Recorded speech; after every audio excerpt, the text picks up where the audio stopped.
Hello, everyone. Thank you so much for being here on our Divorce RX series, your prescription to get through your divorce. And today is a very exciting Divorce RX. I have been seeing people struggle with this issue through our Facebook pages and on Twitter and on some of our other social media sites, as well as comments that come into to our website and into our membership area, and that's about sex. So, see, I even had a hard time getting it up. So today we are going to be taking the gloves off. We are going to be talking about it, full out. We're going to get this off the table and make this not the issue that it was just 5 minutes ago. So thank you so much for being here. My name is Vicki Townsend, and I am the founder of the Cafe D. I'm so grateful to have you here joining us. And today our guest is Gabriela Galvan de Antillon. And she has been working in the field of sex therapy and couples sex therapy, and she has a great passion since her days at Texas Tech University in the 90s. Her passion for enhancing sex and intimacy with her clients is what gives her each day, what gives her motivation and drive when she arrives at her office every day. Gabriela believes sex can be a healing act. We can enjoy great orgasmic sex not only at a physical level, but at a very spiritual level as well. She loves working with clients who want to take sex to the next level. Regardless of infidelity, age, length of marriage, or relationship, Gabriela strives to help her clients take sex and intimacy to the next level, a level of healing and connection. So often we're sold on the idea in the media that sex is no longer a sacred or loving act between two people, that sex should be used as leverage in a relationship or punish or obtain something that we want. Gabriela strives to change that, to make a new sexual revolution where we use sex to heal the soul, exchange energy, and reach a new level of bliss where we can truly achieve clarity within ourselves. So thank you so much, Gabriela, and welcome to Divorce RX. Thank you so much for having me, Vicki. Oh, I'm so grateful that you're here today because, I have to be honest, Gabriela, I struggled with it, and B, I see it on our pages and the way that we communicate with people all over the world, that this is a huge issue. And there's a lot of pain around it and a lot of sadness and a lot of curiosity. So I think that we have some people that might want to just kind of tiptoe into this, and I want to set them up. How should they be prepared? Are we going to go full force into this, or is this something that we need to get the children out of the room, or is this something that's going to be tastefully done and you know what I'm saying? Right. There's no graphic pictures or anything like that. So no, it's not that out there. However, if you do have young kids and you don't want them to hear certain words, probably then they should probably be out of the room, since the words I'll use are they're correct words, but you may not be ready for them to hear those words. So if you have young kids, maybe. Okay. And also, we want to have everybody take out a pen and paper to take some notes, right? Sure, absolutely. Fantastic, fantastic. Well, I know you have an amazing presentation designed for us today, and I will be hopping in and out with some comments and some questions. So why don't you go ahead and take us away and take us on a journey on how we can have an amazing sexual experience as we go through our divorce. All right, so let me just get my screen up and going so that you can see the presentation. All right, can you see it? Yes, perfect. Beautiful. So the topic of course, has to do with sex. So it's sexy and sensual after divorce. So navigating sex and intimacy after divorce, which is really great to know whether you are thinking about the divorce process and these questions are already going on in your mind, if you're already going through a divorce or after a divorce. So it's going to hopefully touch a little bit of each one. So whether you're divorcing, ready for divorce, what do you do about sex? A lot of people sometimes struggle asking that question to family and friends, or they just get bombarded with all different types of questions. So we're going to start slowly on this one, all right? Got it. Perfect. So number one, everyone needs to take time to ask themselves about your married sex life and really dig deep, because sometimes we really don't ask ourselves those questions and really reflect on them. Sometimes we either completely blame the ex or our spouse that, you know, was completely all them, but sometimes we really need to ask ourselves these questions so that when we are in a new relationship later on down the line, we are more prepared and we can get what it is that we're looking for. So, did you like sex in your married life? Was it good? Was it great? Were you like, you know, sex was not the problem? So, if that was the case, then write down the things that you liked about it. Did you personally communicate well what you wanted in regards of sex? Did you really say, you know what, I really like this, I miss this, you know, when we used to do that thing back when we were first, you know, together, where has that gone?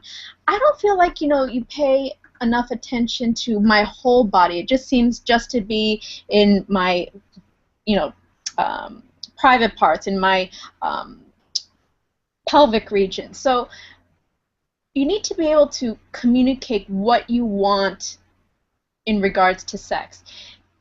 Did you have sex just to get your spouse off your back? Was it really kind of like a chore for you? Like, oh, they just nagged, you know, sex all the time. You know, why? Why was it maybe that you were disengaged in sex, or why you weren't in the mood? Were you really exhausted, tired? Were you just bombarded with things from, you know, home, kids, work? Why was it that it was just a chore for you? Did you ever orgasm? Did you climax often enough? Ever? Did you like it? Was it intense enough for you? Those kinds of questions. And did you feel that sex was a spiritual connection between you two? Was it blissful, awakening, and an empowering experience in your marriage? Like, you know, this is what you and I only do together. Was it at that level? So taking the time to ask yourself these questions and really reflect on them would be the number one thing to do from the get-go. So then, second thing is decide what your thoughts are about sex. So are you personally ready to have sex? So maybe you've already gotten a divorce and you're now single. Are you ready? Is it something you don't want to deal with? And that is fine, whichever answer you have. If you say, personally, I'm just not ready to have sex, perfect. Take the time to answer all your questions yourself, and when you're ready, you'll be ready. If you are ready, then there's a few steps that you want to take, you know, beforehand. Do you want to wait? Do you want to jump right in? Are you open to experimenting? Do you want to take some classes? Do you want to take some classes on sexuality? Do you want to take some classes on, you know, exploring your bliss, your energy, your desire for sex and companionship? Those types of things. Do you want to have casual sex? Do you want to wait to have sex when you're in a committed relationship? Do you want to have sex once you're remarried? So asking yourself all those questions and knowing, are all these things and my definitions of sex and what I'm comfortable with sex and what I want to experience in regards to sex in the future, are they in line with my, you know, moral or religious beliefs? Are they going to be in line of what I want, you know, my children to know and see? Like, you know, if I'm going to be dating casually, do I want, you know, my children to see, you know, me dating a lot, or do I want to wait to introduce them to someone once I've been with them for 3 months, 6 months, a year? Those types of things. So knowing what your definition is regarding sex and how you want to define sex for this new chapter in your life would definitely be what you would want to do from the beginning. That way, not only you are empowered, but you are defining what this chapter is going to be. Not your friends, not your family, and not whomever is approaching you saying, no, you need to do this or do that. Gabriela, can I interject and ask a question? Because you said something that I was not even aware there was such a thing, and that is classes. There's actually classes about this? There's all different types of workshops and classes. You know, if you're in the Miami area, like quarterly I show classes regarding yoni and linga massage, which is a sensual massage that you do as a couple. The goal is not intercourse and the goal is not to orgasm, but the goal is more of an exchange of sexual energies and celebrating the other person's sexual gifts that they bring into your life. There's things called yoni eggs for women. They are made out of jade and they're inserted into the vagina, and it's a way to connect not only your mental state and your physical state, but with your sexual, spiritual state. So there's all these types of workshops and classes that you can dive into to not only empower yourself sexually, but to know about this divine gift that you have. Because we all have this divine gift. We're all born with it. Men and women, we all have this sexual gift that unfortunately in our Western culture sometimes it's been misrepresented or not celebrated in its true form. So there's all different types of classes. There's even yoga classes called, you know, goddess yoga and stuff, where you're celebrating the feminine part of you, the sexually free part of you, things like that. So there's all different types of things that one can dive into in this new chapter. So that's it. So you know, we'll discuss maybe back on our Facebook private Facebook group, which, by the way, we do have a link up for everyone if they want to ask you some questions on our private Facebook group. So if you guys want to, you see that on that side or that side, because I can't tell which way I'm facing, but it gives you a link that will take you directly to our membership area where you can join and talk about this. So I really want to talk about, you know, how we find things like that in case that there are people out there that actually want to take a dive. So we'll do that back on our private Facebook group. So I'm sorry. So go ahead. Not a problem. So any other questions so far? No, this is awesome. Okay, perfect. So next step or continuation. So once you've decided what your thoughts are about sex, what is the real reason behind you jumping into this world again or getting under the sheets again, really asking yourself, are you liking what you hear from the person you're thinking of going to bed with? So is what they're saying just something that's enticing you? Are they saying these things just because you're in this stage and you might be a little bit vulnerable? So really asking the question, why do I want to have sex with this person? Is it because, you know, I really truly like the whole package, or am I just liking what I hear? Or is it maybe that you're really lonely? You really don't care much about the person, but you are just so lonely because it's maybe been a while, or your marriage was a sexless marriage where you had, you know, less than 10 sexual experiences in a 12-month period, and you're just craving the touch of another human being. Is that the driving force? Do you think this is really how you will move past your ex? You know, a lot of people think, you know, the best way to get over an ex is to get under someone else.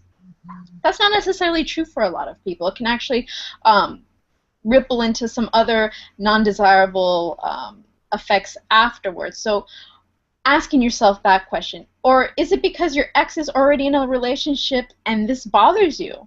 Maybe your ex-spouse left because they were involved in a relationship outside of y'all's marriage, and now they're continuing that relationship, and now maybe they're getting married. Or maybe you found out that they're starting to date many people right away after the divorce, or they're starting to see someone steadily new, and you just found out because maybe a friend told you, or the kids mentioned it, or whatnot. So is that the reason you're plunging into this world?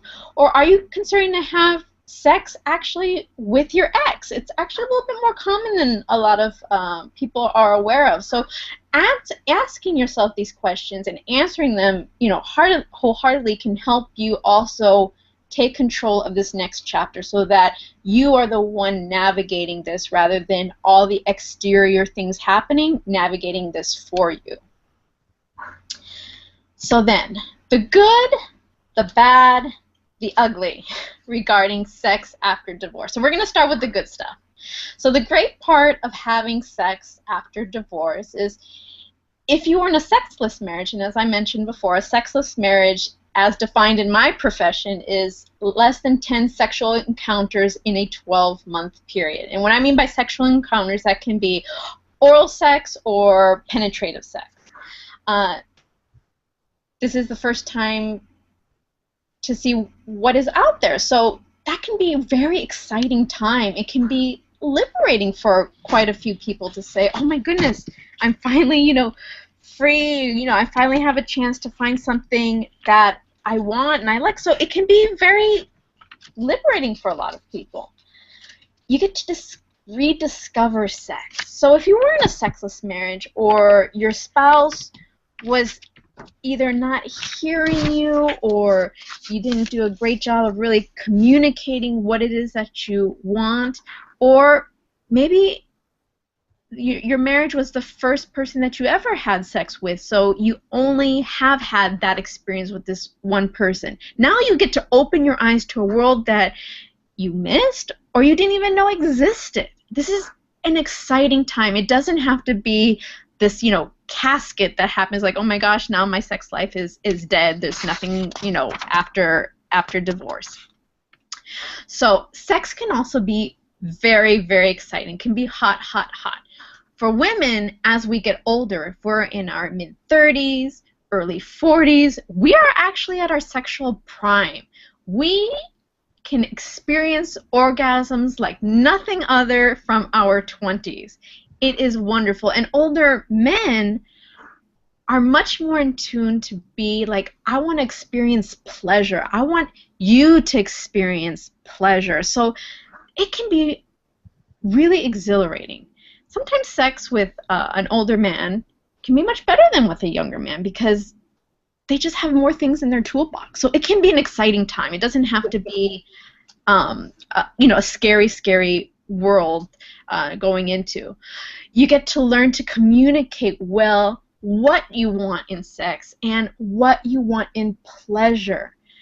Orgasm is wonderful, but orgasm or climaxing is literally a few seconds out of the whole entire sexual cycle.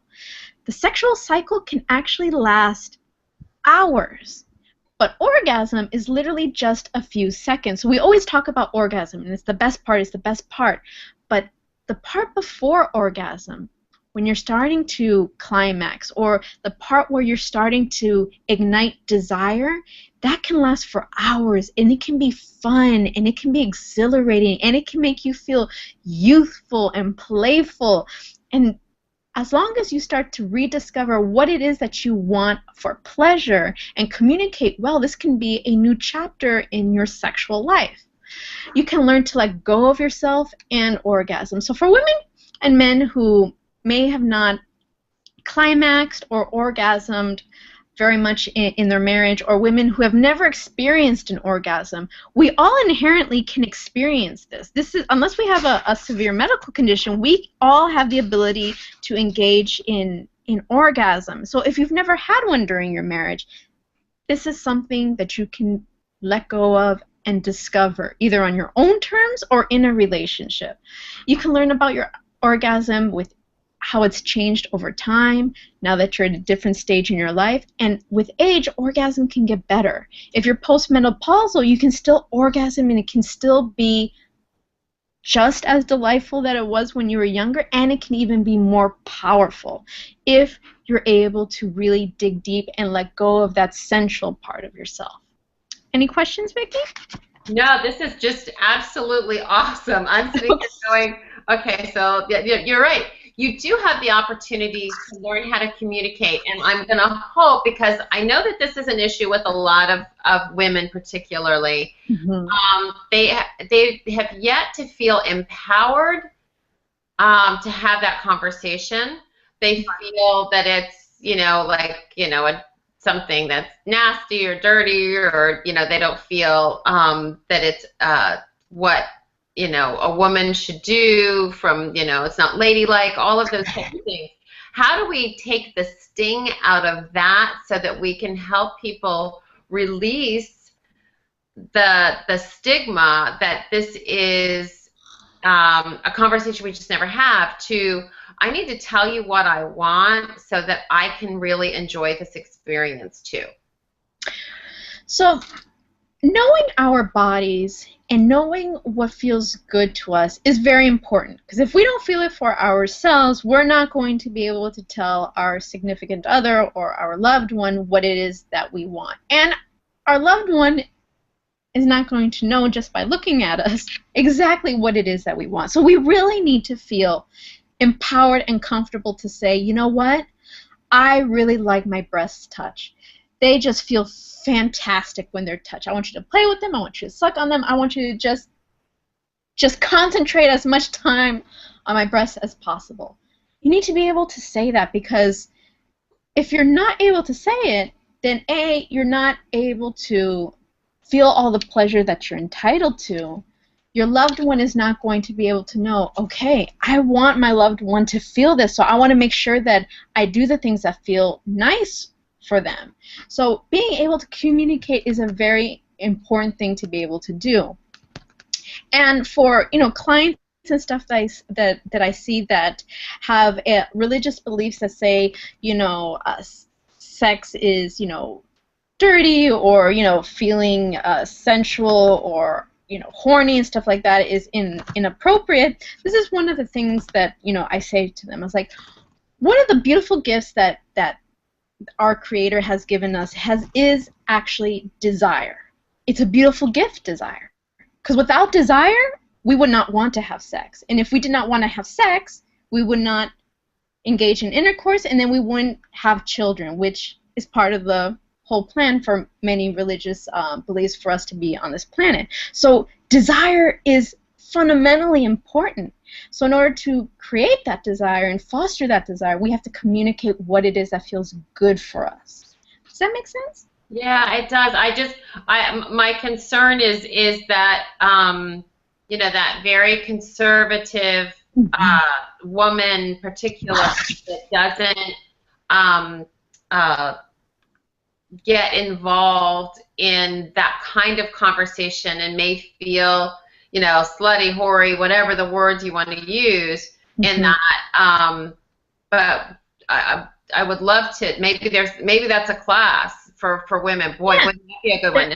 How to communicate, how to get over your the stigma behind it, and just step into having a delightful conversation. I think that there's a lot of men on the line. Maybe you guys can let us know that is a great conversation to have, not something that is a judgmental one. Can I get some comments from the men that are listening, because I know we have quite a few. So if with that, I want to, I really do think that communication in that, I've actually gotten much better at it, but that's an issue. So I'm just going to put that out there. Maybe we can actually have a workshop on that, Gabriela. That would be awesome. Yes, absolutely. I mean, there's a lot of sex therapists all over the country that do workshops or even groups tailored to just women and even tailored to just men regarding orgasm and sensuality and desires. So looking in your area can always be a great help. Okay. Fantastic. Yes, we'll you and I will have that conversation on when we can put this together. If everybody would be interested in taking a workshop on something like that, just let us know in the chat box. But go ahead, Gabriela. Not a problem. Okay, so the bad. So it can be really scary for a lot of people to get back out there, as we like to say, because maybe you've been in a marriage that's 10, 15, 20 years long, and maybe you've never gone outside your marriage. So this can be quite intimidating for a lot of people. You're older, your body doesn't look the same, you may be a little uncomfortable about how your body has aged, maybe you've had a few children, and the idea of just getting naked in front of someone new can be petrifying for a lot of people, and that's okay. That's completely normal, but it doesn't mean that it always has to be that way. And many people are going to tell you things that feel good just to have sex.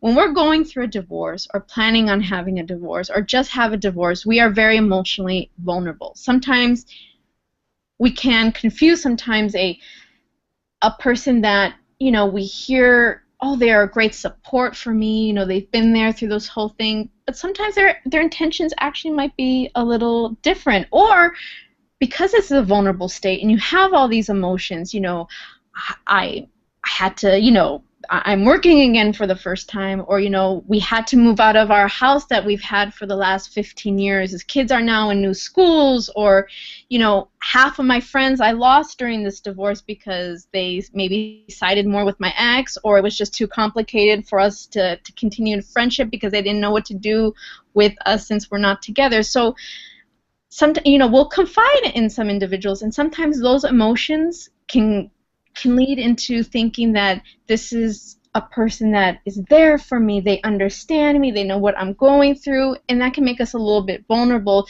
that maybe we're not really ready to engage in a sexual relationship, but we do because we hear all these wonderful things. And that happens quite a few times. So, the really ugly part of sex after divorce. If we've been married 10 years, 15 years, 20 years, or even 5 years, however long, sometimes we don't take the time to brush up on the world of STDs. STDs change. Sometimes they don't change. We have, some long-time friends sticking around in the STD world, but we need to protect ourselves. We need to make sure that we are up to date on everything that is STDs. We also need to remember we need to protect ourselves from unwanted pregnancies. During the time after divorce, if we are deciding to engage in a lot of sexual relationships because we are just, we're finally out there, I'm free, we forget to take precautions. And then a lot of times during this stage, there's actually a lot of unwanted pregnancies. I've had women come into my office, men come into my office just like, I've been divorced 6 months, I started seeing this person, now I'm pregnant, or now she's pregnant. How am I going to tell my kids who just went through this divorce that I'm pregnant, or they might have a new sibling coming because they don't even know I'm dating? I mean, what kind of that would be a very difficult conversation. Or to find out after 20 years of being married without anyone leaving, going outside the marriage, you come to find out that you contracted a new STD that just, it never occurred to you that, these things would happen. And for many people, sometimes for a lot of people, they become pressured by family and friends to just get out there before they are really ready to either date or have sex with others. And that can lead to depression. That can lead to additional loneliness, because people sometimes they'll have multiple relationships or multiple sexual partners and then start to feel used, or still feel lonely and depressed, because sexual relationships are not going to fulfill you completely. It's everything that comes along in a relationship, the sharing the experiences together and things like that. Any questions?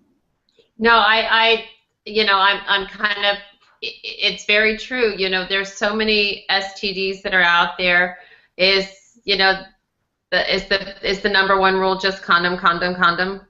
Yes. Number one rule, condom, condom, condom.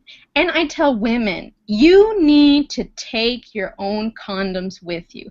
You need to practice on a banana, on a vibrator, whatever. You need to practice how to put it on correctly and stuff like that. You need to be empowered to protect yourself as well. Do not only expect for men to carry condoms, which a lot of women take kind of the back seat on that. You need to be carrying your own protection as well. Okay, fantastic. So that's very, very important.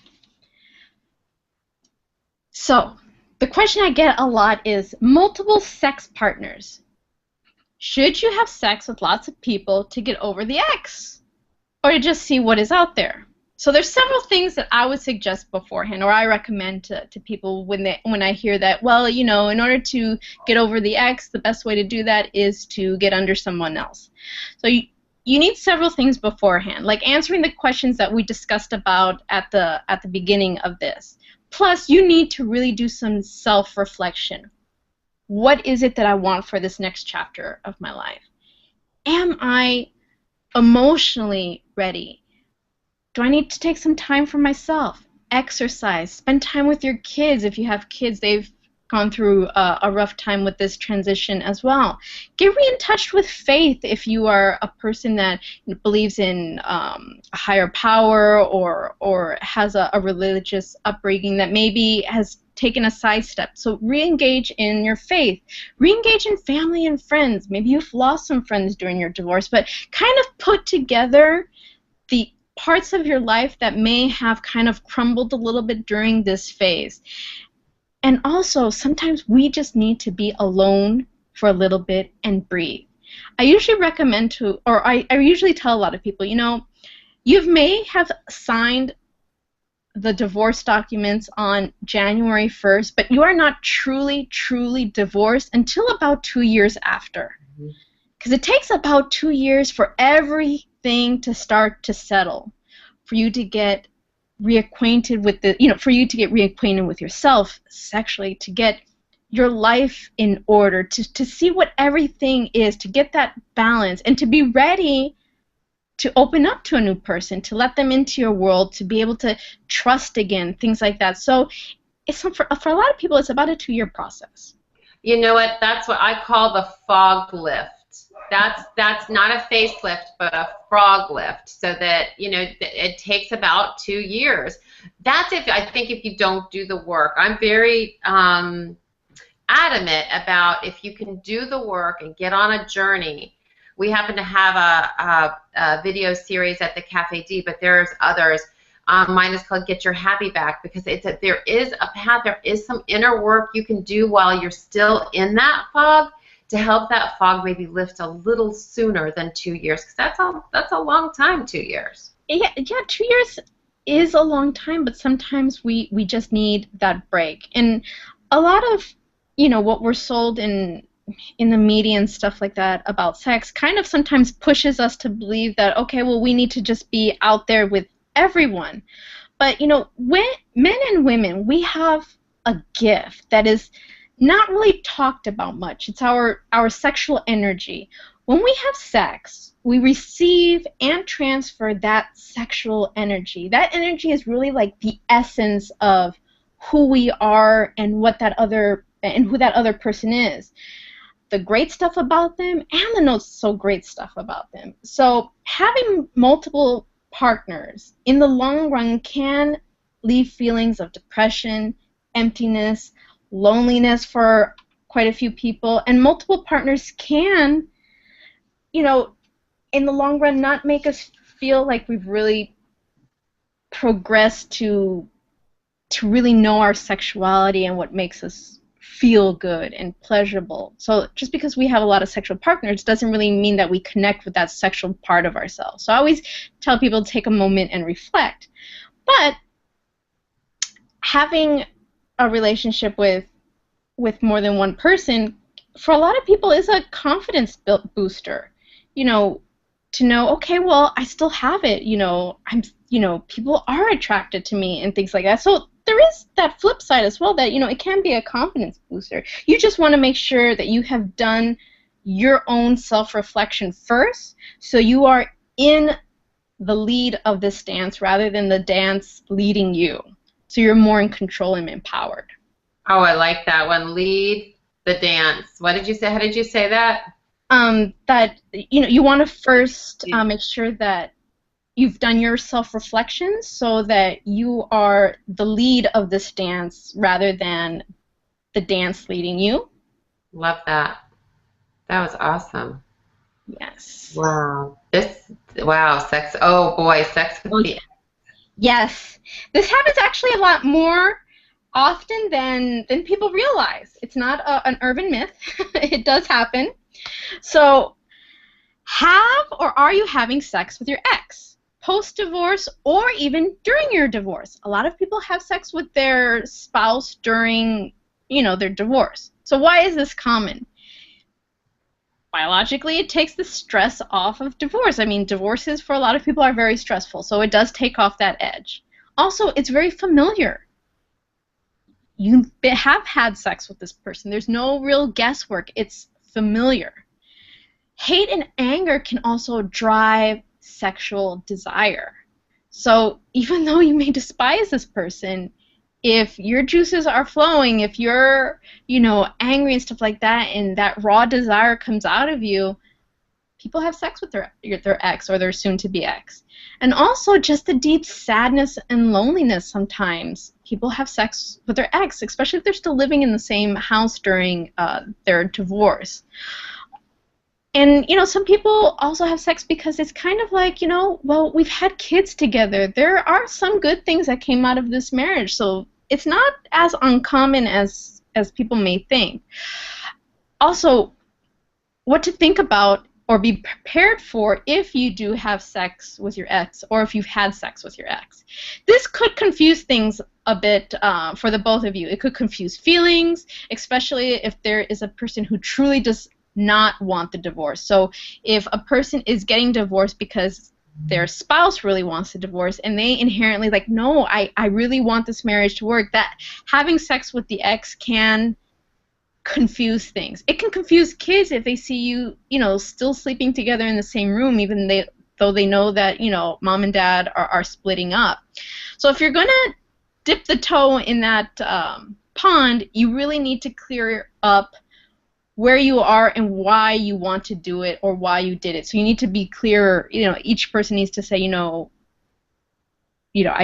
doing it because of X, Y, and Z reasons, things like that. So, next up is, are you ready? So, online dating. If nobody's been out in the world of online dating, it is out there. It's available to everyone. It's great to open the door to a wider network of people, but you need to take some safety steps, especially if you haven't been out in the dating world for a while. You always want to do some kind of check on the person. So, Google their name. You never know what will happen. You never know what will show up. You be quite surprised. Don't invite them to your home. Meet them in public places, especially for several days, and especially if you have kids. Let friends know where you will be. Pack your own condoms, like I tell everybody, especially women. Pack your own condoms. Divorce groups are great as well. And when I mean divorce groups, I'm talking about the ones that you go in-house to, maybe like a center or a place of worship and things like that. Online groups like this are fabulous because I feel that you can actually answer questions and get more truthful answers and sentiment rather than actually going to a physical group, just because of the dynamics. But if you go to a physical support group, it's great for the emotional support and have a community that can relate to your experience, but you need to be aware of that many people who are in divorce groups that you go to, maybe like at a religious organization or whatnot, some people are not at a place where they can deal with a sexual relationship or a new relationship at all. They're also in a vulnerable state, things like that. And some people purposely target divorce groups in this day and age because they feel people are more vulnerable. So you just need to be aware. So I love the concept of Cafe D because I think it gives a little bit of separation of that tendency to jump into a relationship when you're engaging in a relationship with someone that's gone through your experience. It's more, a community like this is more dealing with my concerns and my experiences, and it takes out a little bit of that component. So that's one of the reasons why I love what you're doing with Cafe D.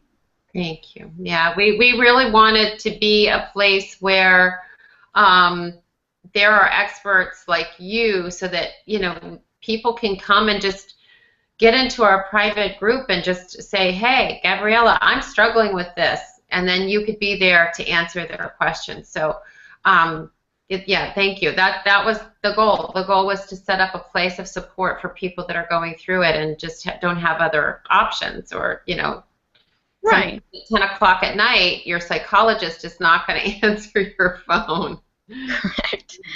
So I think that is pretty much everything. So in a nutshell, sex after divorce can be sexy, it can be sensual, and just plain better. Divorce does not equal no more sex. You are free to explore and do what you want and always wanted. You just need to remember, you can't get over someone by getting under someone else. Mm-hmm. Explore sex. Sex toys can be a single person's best friend. Getting naked to someone new can be scary, so you're not alone. Brush up on your STDs. They are not only for the young anymore. Post-divorce sex is a confidence builder, but it can also tear you down, so definitely make sure you do your personal work first. Birth control, I think that's pretty much a given, and you can do so much when the kids are with the ex. So you can go to goddess yoga classes, things like that. So that is always a great thing. You know, you have the kids every other weekend. Well, when you have your weekend off, go take a goddess yoga class, take a class on sensuality, take a class on yoni and lingam massage. This is your time to explore. And sex gets better as you get older. It's not only fun for the young. Oh, thank God. Yes. Thank So that's pretty much what I got to say.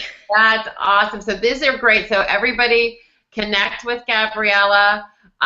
She's got her website is bluepearltherapeutic.com. She's on Facebook at Blue Pearl Therapeutic. On Twitter, she's at Blue Pearl TPA.